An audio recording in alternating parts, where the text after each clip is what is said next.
Olá, pessoal! Vamos falar de um julgado que está no informativo 832 do STJ. E aqui vamos falar de juízo criminal, juízo falimentar, uma questão relacionada à competência.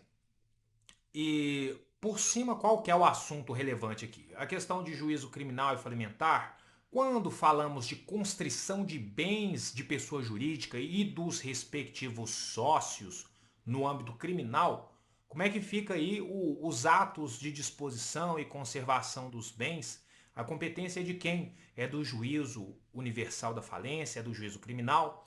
E aí nós temos o destaque que diz o seguinte: compete ao juízo universal da falência dispor sobre os bens da massa falida e dos sócios sujeitos a medidas assecuratórias no juízo criminal.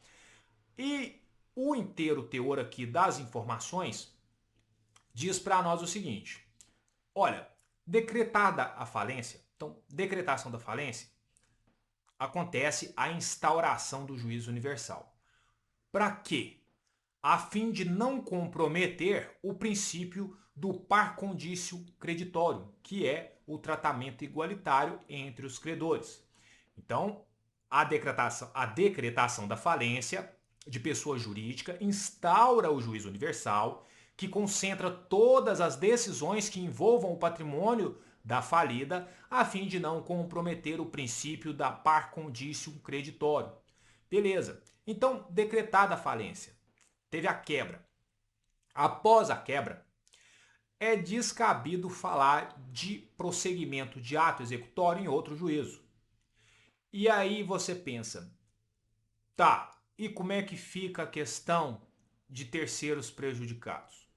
Terceiro prejudicado, faça pedido de habilitação de crédito no juízo falimentar, certo? Então, após a quebra, revela-se descabido o prosseguimento de atos de expropriação contra a falida em outro juízo sem ser o juízo falimentar, sendo que eventuais terceiros prejudicados deverão valer-se dos mecanismos previstos na legislação falimentar, como o pedido de habilitação de crédito.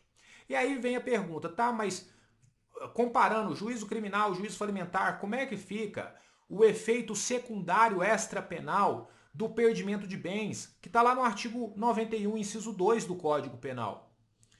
E aí o informativo diz o seguinte: registra-se que, a teor do artigo 91, inciso 2 do Código Penal, o perdimento de bens como efeito secundário extrapenal de eventual pena não poderá prejudicar os terceiros de boa-fé, que em situação de falência de empresa compreenderá os credores da massa.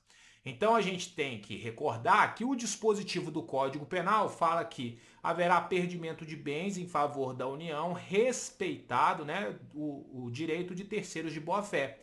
E aí o informativo nos explica o seguinte: olha, os terceiros de boa-fé aqui são principalmente os credores da massa. Então faz muito mais sentido eu deixar que isso seja resolvido lá no juízo falimentar. Beleza.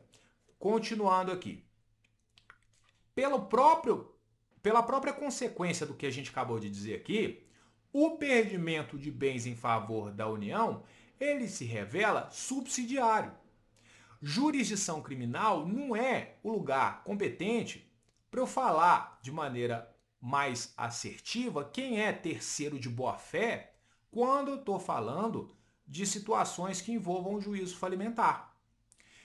E segue então o julgado dizendo: o perdimento de bens em favor da União revela-se subsidiário em relação ao efetivo pagamento dos credores, sendo relevante consignar que a jurisdição criminal, nos termos do artigo 120, parágrafo 4º do CPP, não é foro competente para decidir sobre temas extrapenais dotados de alto grau de complexidade, cabendo ao juízo falimentar indicar quem são os terceiros de boa-fé que não poderão ser prejudicados pelo mencionado confisco promovido pelo Estado no âmbito criminal.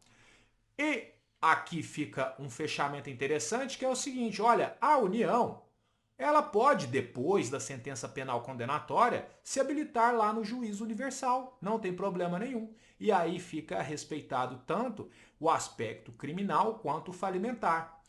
Fecha então o raciocínio, o informativo, dizendo o seguinte: sendo que a União pode, inclusive, após o trânsito em julgado de eventual sentença condenatória, se habilitar no juízo universal e receber possíveis verbas decorrentes do confisco penal, desde que realizado o pagamento dos credores, inclusive quirografários.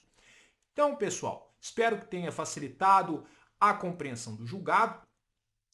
Ficamos por aqui. Até o próximo vídeo. Fiquem com Deus. Até lá.